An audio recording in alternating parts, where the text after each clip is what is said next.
encourage anybody who does sit sedentary for long periods of time. Posture begins with a strong lower abdominal engagement.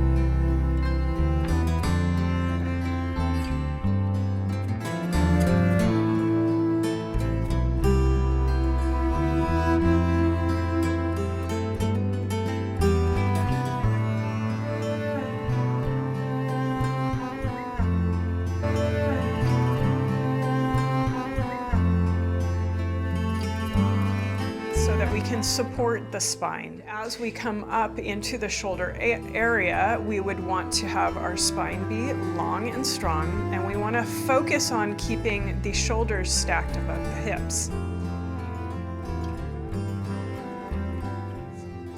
And we'll begin with just some small circular movements, inhaling up and then opening the chest on the exhale as we shrug the shoulders down. So once again, inhale up, exhale as you open the chest and shrug the shoulders down. We want to keep the chin lifted here.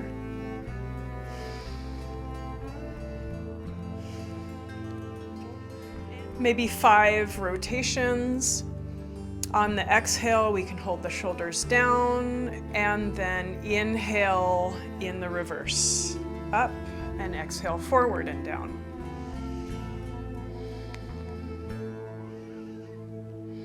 Don't lose that core engagement in the lower abdomen. On the next inhale, we'll hold the shoulders up and release. Now we'll open the arms, bring the hands above the head, and bend the right elbow to bring the fingers towards the center of the back as you draw that right elbow up, contracting that lower abdomen to maintain the integrity of the spine. Inhale to release and exhale to bring that left elbow into a bend. The fingers come down towards the center of the spine. Jaw is soft and the breath is through the nostrils.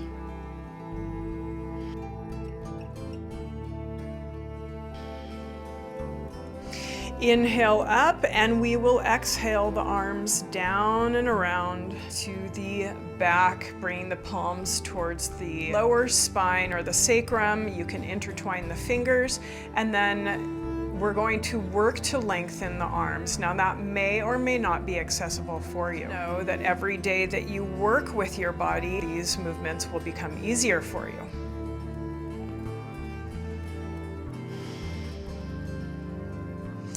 And exhale to release and change the crossing of the fingers. And again, you're trying to plant through those palms.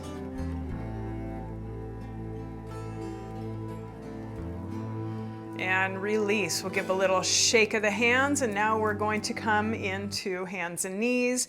You may at this point be ready for this next movement, because if you've lost any feeling in your ankles or your feet, you can always give a little tap of the feet to bring the blood back into circulation. Planting through those palms, shoulders are stable and strong. Let's bring some awareness once again to the lower abdomen and the contraction here at the lower abdomen. Our knees are directly underneath our hips. And then we're going to inhale our third eye and our sacrum to the sky as we dip in the center of the spine. Press through those palms. And then exhale to draw everything to center as we get a nice rounding in the spine, pushing through those palms. Tuck the chin under. Inhale to roll open. Exhale. Bring everything to center. Inhale, roll open. Exhale to center. One more time. Inhale, roll open and push through those palms. And then we'll come back to neutral spine. Now we're going to lengthen through the left leg, planting through the ball of the foot, Getting some nice length here. Now we're going to create some engagement here through this hip flexor and into the quad on the left. Now we're going to bring that left knee into the chest, and we're going to step the foot between the palms and lengthen through the right leg. Now, if you have knee problems, you can always use a cushion under that right knee. But really, we're trying to create as much length through the right leg as possible. Deep mobilization of the left hip. And then we'll exhale to lengthen through the left leg as we come to sit on our right heel. You could always be up here. And then we'll come back onto that right knee, replace the left leg back into your tabletop position. And then we'll lengthen through the right leg, planting the ball of the foot. Creating length through the right quads and the hip flexor. And you're still maintaining the integrity of your upper shoulders here. Pushing through those palms, strong stability in the upper shoulders. And then we'll bring that right knee into the chest, step the foot between the palms, and lengthen through the left leg. As much length here as you can get. Deep bend in the right knee so that that right knee and the right hip are in full flexion. Mobilization of the hip and knee joints.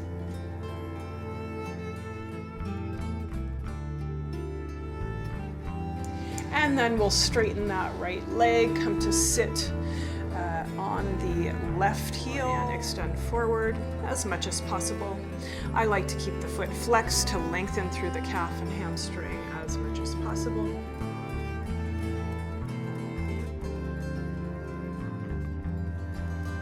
Inhale up, back onto the knees, back into tabletop position, where we will then come into our first downward facing dog. You can tuck the toes, plant through the palms, and lift the hips. Strong core engagement here. So the belly is drawn in, our shoulders are strong and stable, and we can let the neck and head release. If you cannot straighten your legs, you can always take a bend here.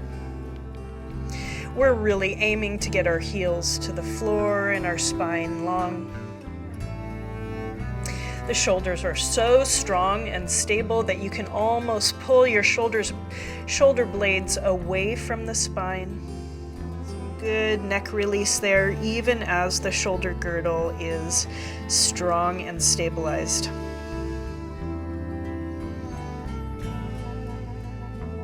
Again, you may look like this with the knees bent. That is perfectly fine.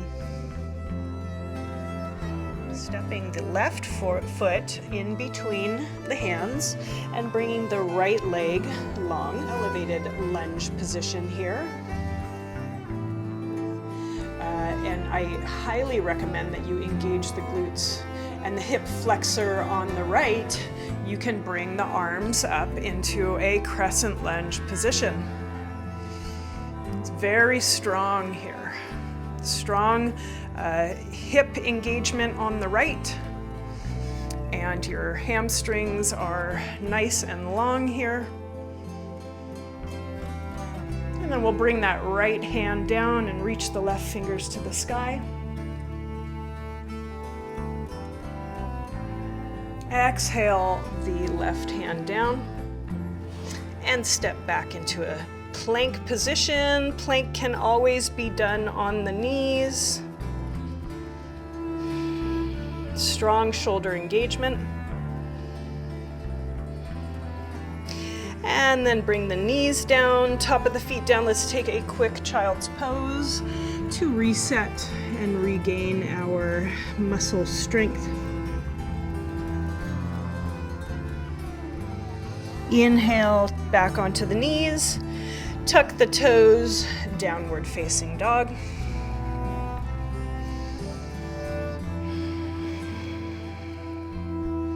Bring the right foot to the top of the mat. tabletop between the hands. There is no mat here. And we'll hold this elevated lunge for a moment. Just getting the muscles warmed up. Hip flexors nice and mobilized. Engage the glutes on the left and come into your crescent lunge position.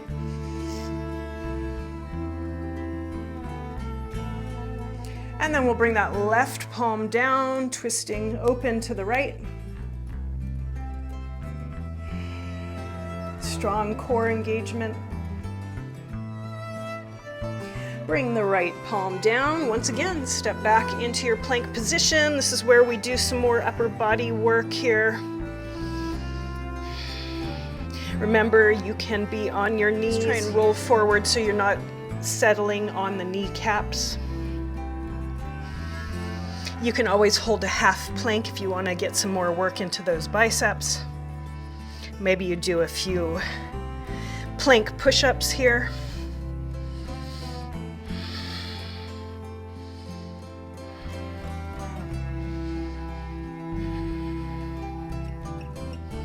And then we'll gently bring the knees down, top of the feet down. Once again, child's pose.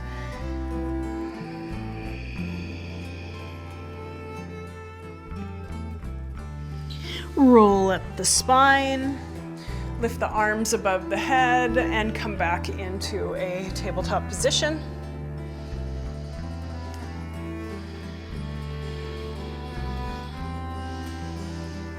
Tuck the toes, downward facing dog.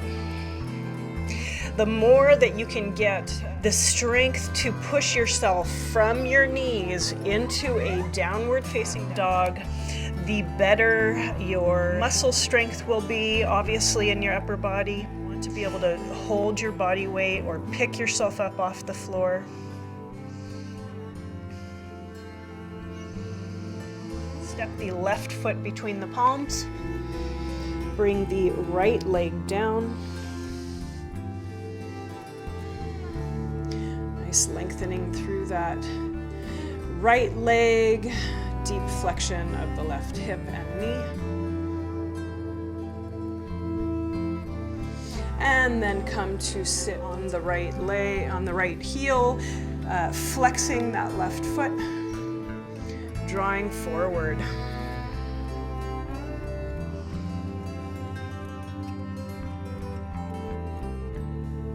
Inhale onto the right knee and bring the left knee back. Tuck the toes, downward facing dog. Working on our hip flexion and our upper body strength. And we'll bring the right foot to between the hands, left knee down. Our low lunge position. If the right leg is forward, the left glutes and the hip flexor are engaged. And then we can lengthen through that right leg. Half Hanuman. Flex that foot.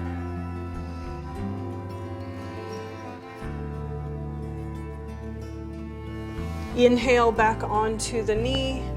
Bring the right knee down. Little shoulder opener, bringing the left palm directly below the face, reaching the right hand high, and then threading that arm onto the floor underneath the left arm. Hips are sinking. You may be able to get your hips all the way down.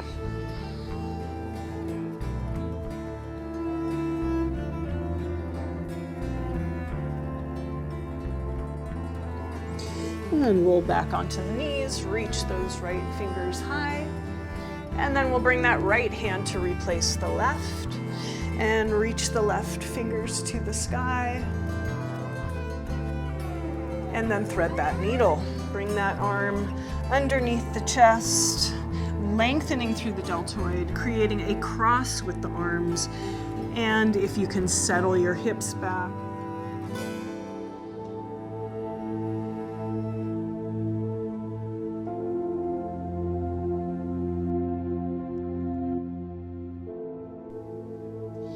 Inhale to roll up, reach the left fingers to the sky once again, and exhale the hand into tabletop position.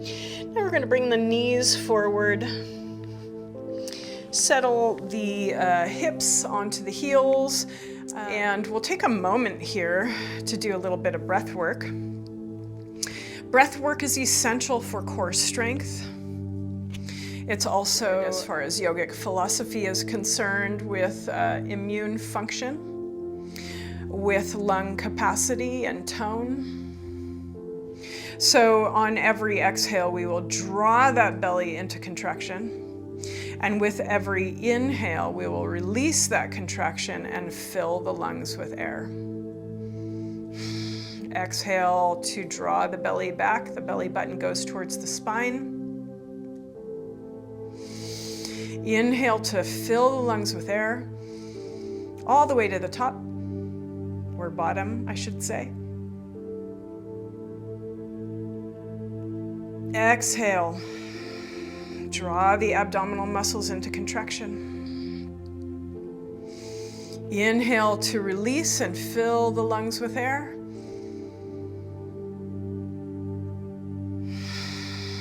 Exhale to draw that belly button in. Inhale to inflate the lungs all the way to the bottoms of the branches.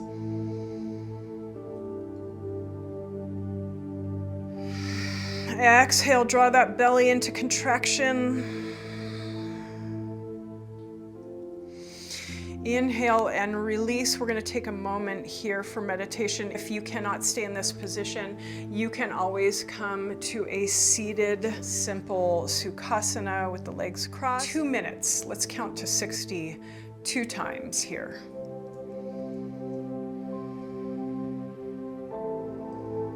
Bringing the awareness to the breath, and your thoughts can just be focused on your count.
So we'll gently open our eyes.